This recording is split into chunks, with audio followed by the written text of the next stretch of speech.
Hello, everyone. I wanted to take a moment. I'm trying something out. Ooh, these glasses are totally reflective, but that's okay. I wanted to try something out today. I've been wanting to do something on my Saturday mornings before I get my day started. So I think I'm going to call this series Tech is Not Neutral. So we'll see. If people like it, I will think about doing one. I'm not going to say every Saturday morning, but often.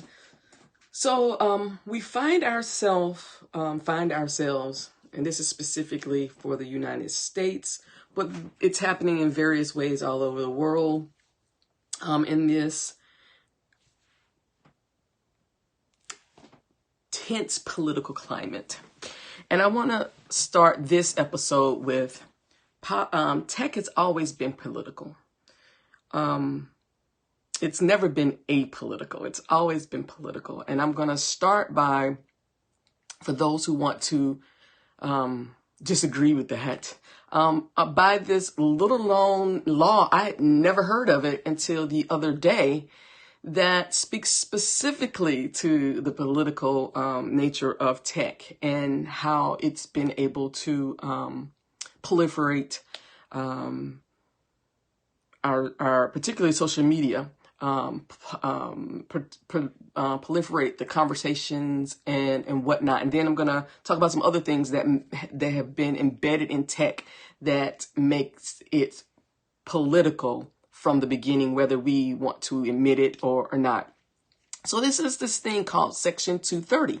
Never heard of Section 230, but it says, I'm reading a TechCrunch article from, it doesn't have a date on it. So, but it says Section 230 is as short as it is potent.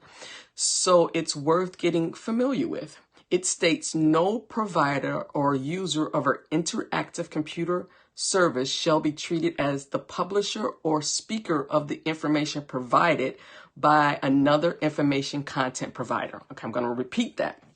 And then there's a little caveat below that teases it out. No provider or user of an interactive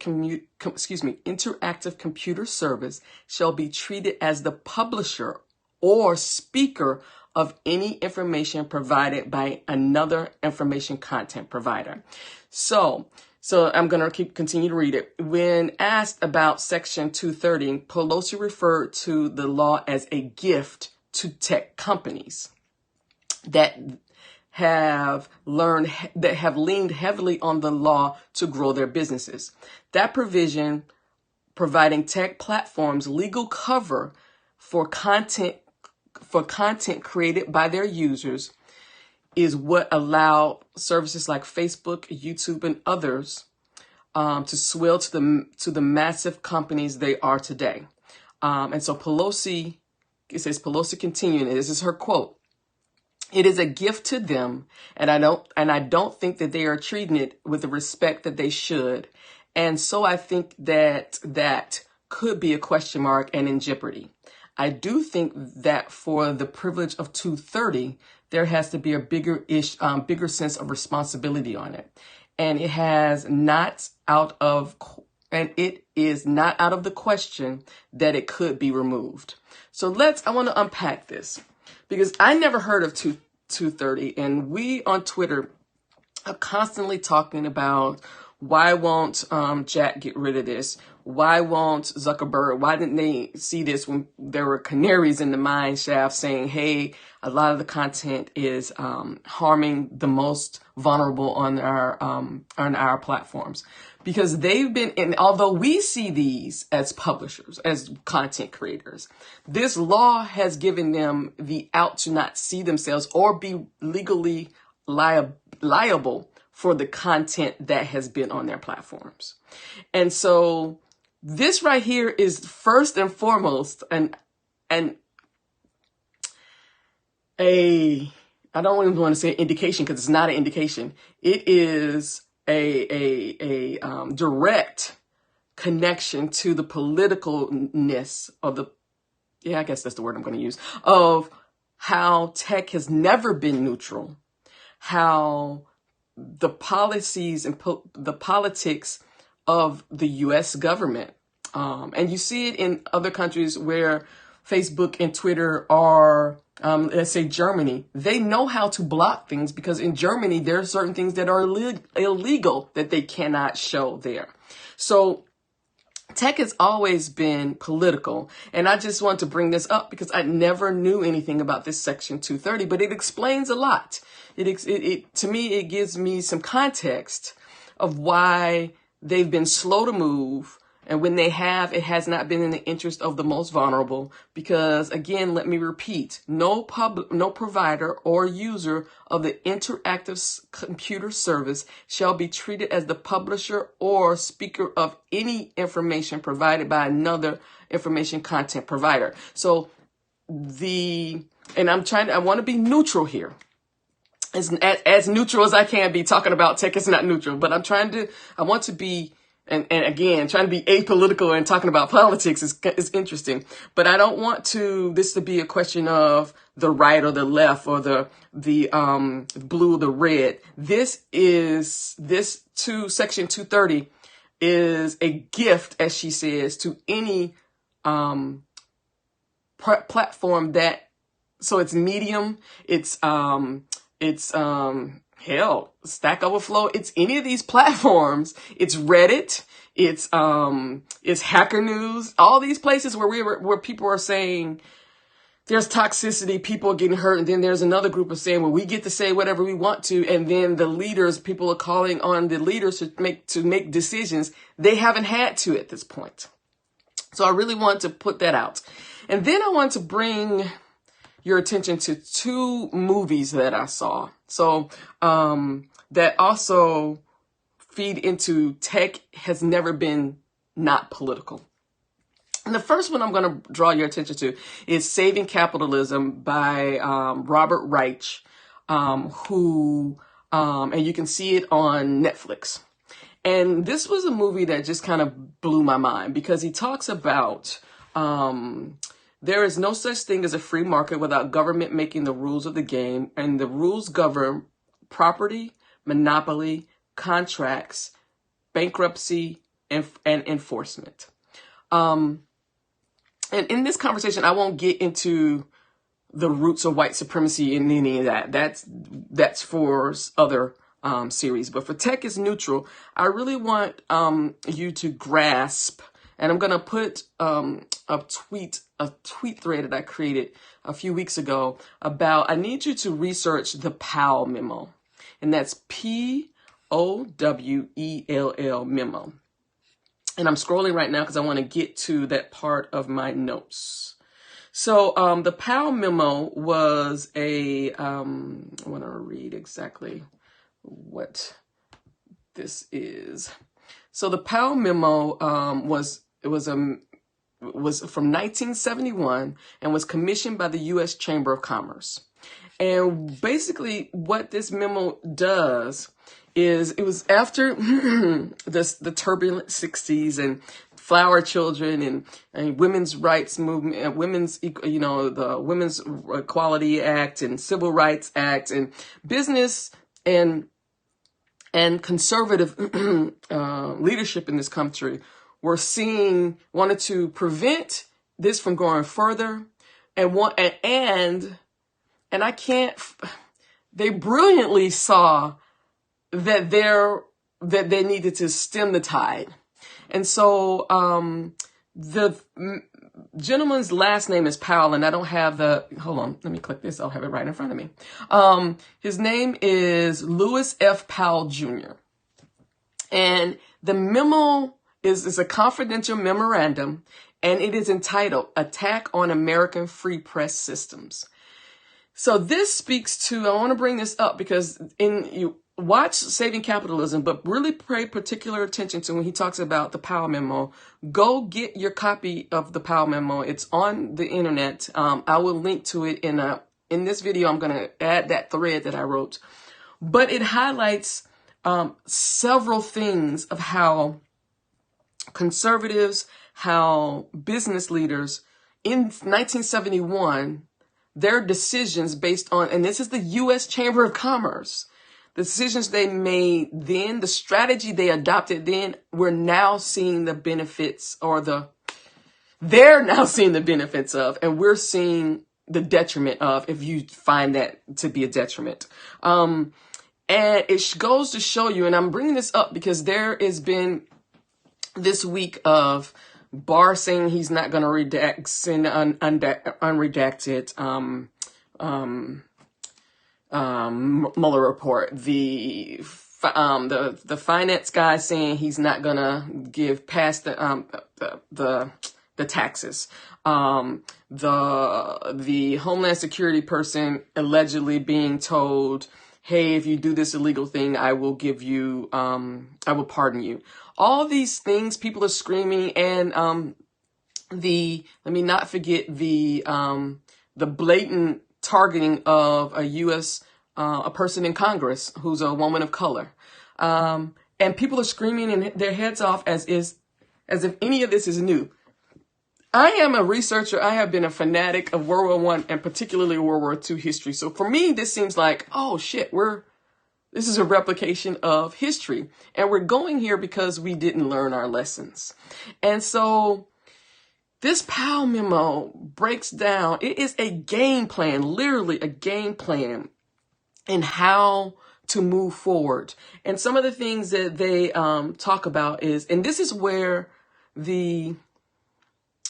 because I'm trying to make sure, because tech has never been apolitical, and I want to make sure that what I say, and that's why I'm being more nuanced in this conversation than I would normally in my other ones, what I'm saying can be heard by people who don't have the same beliefs or thoughts that I have. Some people would close their ears to me just because I'm a Black woman. I get that.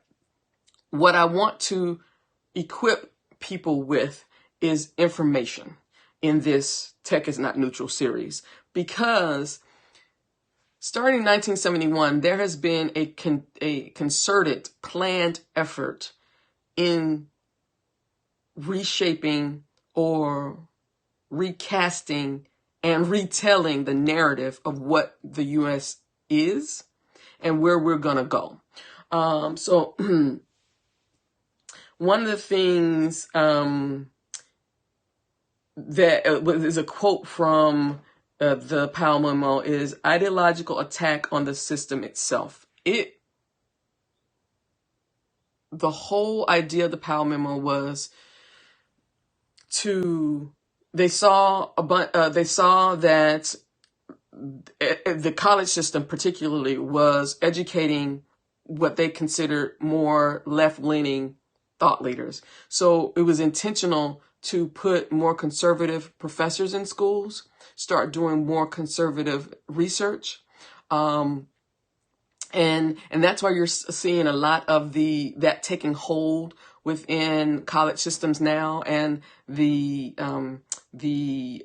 attack on affirmative action, the court cases of conservative groups in colleges saying that their voices have been squashed.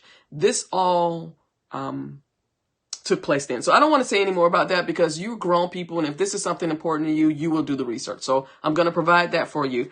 But another one that I want to talk about, and this is one is on Prime. I found it on Prime. It's called Requiem for the American Dream, and it's by Noam Chomsky. And if I said his name wrong, I apologize.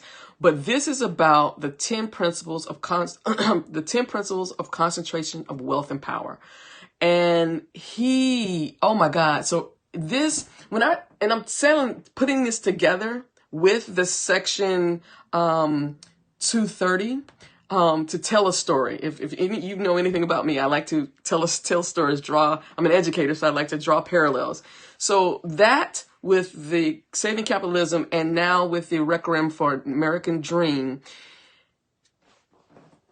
I'm saying this because I want you not to think that this is something new. These things have been in play for so long. This has been a plan. This has been a strategy.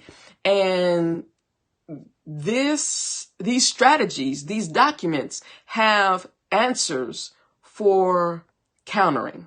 So principle 1 is reduce democracy. Principle 2 is shape ideology. Principle 3, redesign the economy, shifting the economy. Both factors led to the concentration of power and wealth. Principle 4, shift the burden.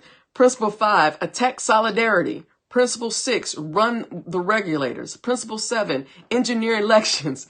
Principle 8, keep the rebel in line. Principle 9, manufacture consent. Principle 10, marginalize the population. And that brought me to Adam Smith, who wrote Wealth of Nations. So I'm drawing these parallels so you can see.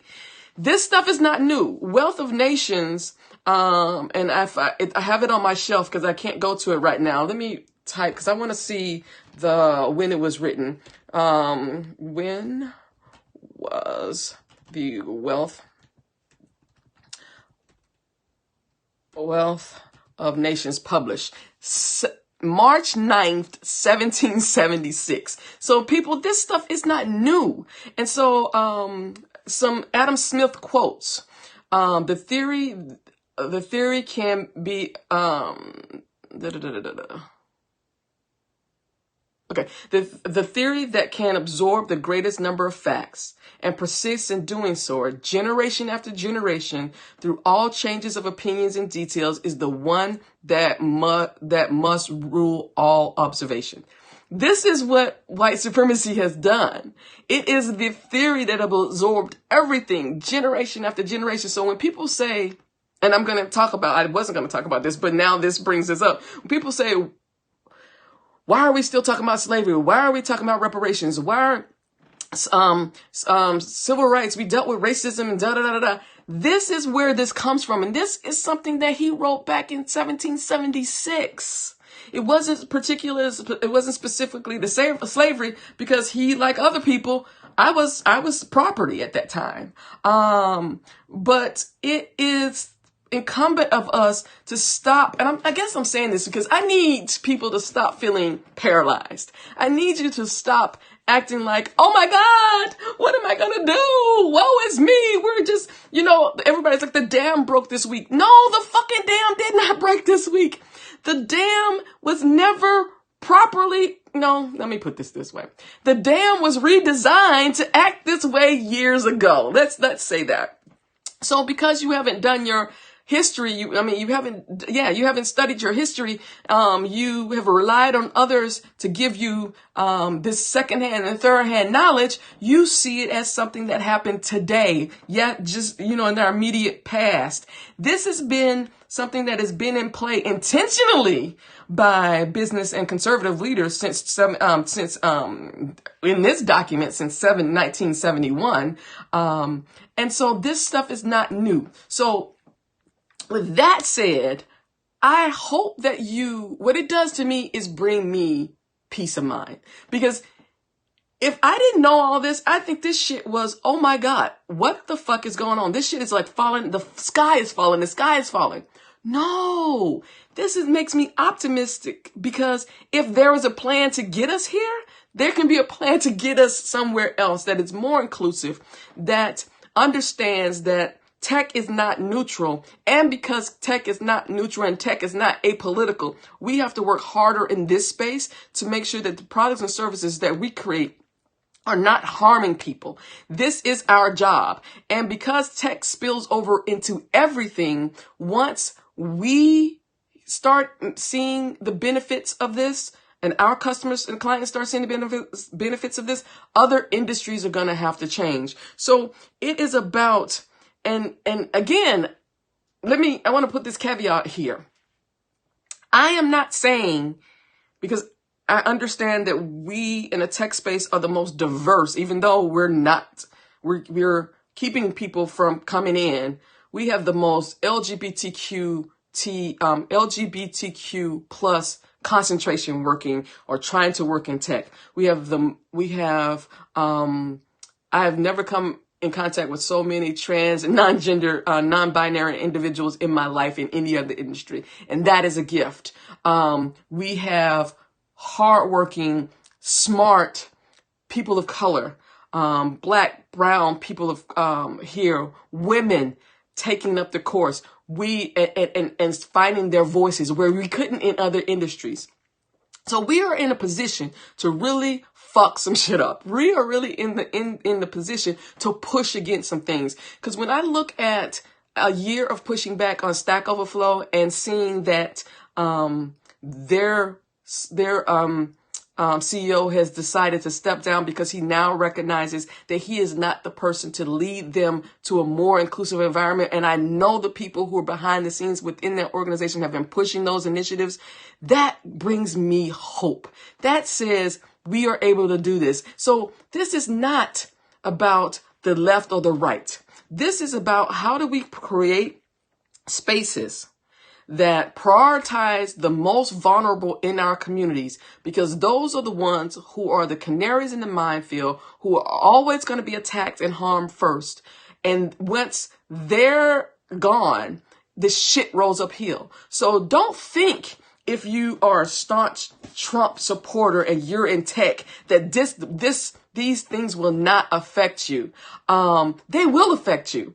Hey, Kristen, I should have known you were going to be here. Love you.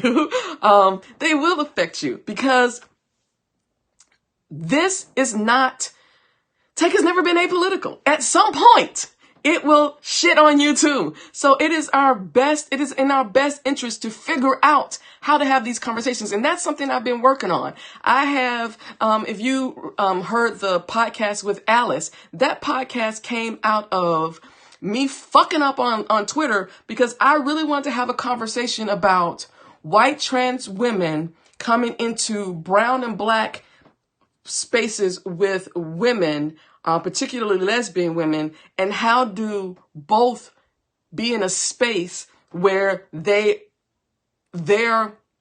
marginalizations are honored and saved without whiteness being the oppressor of either.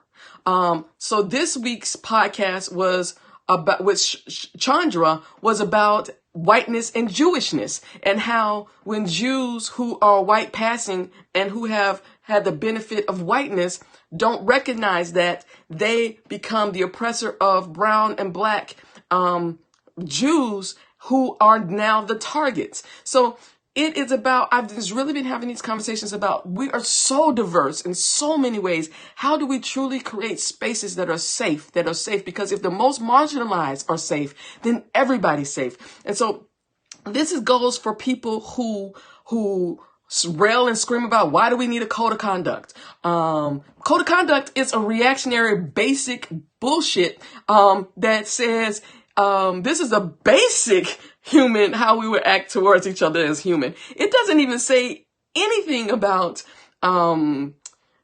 deep conversation. It just gives a baseline. And if you can't agree with that baseline, you either need to, and this is where I just get on my soapbox, you either get it or you get out, because it's coming. There are more people in this space that recognize, wherever your political leanings are, whatever your background, poor, rich, white, Indian, native,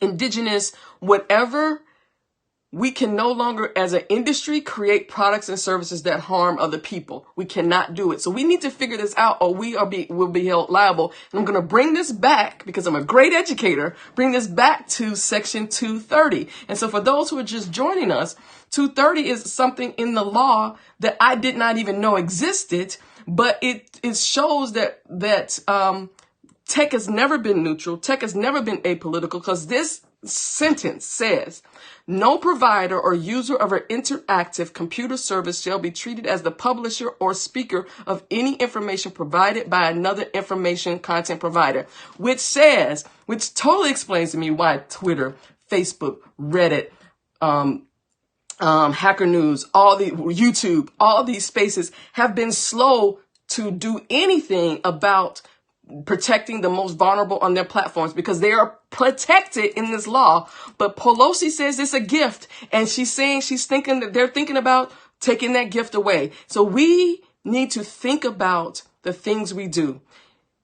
Tech has never been apolitical. Tech has never been neutral. So how do we move forward and protect us all? So thank you. Have a great day. Happy Saturday.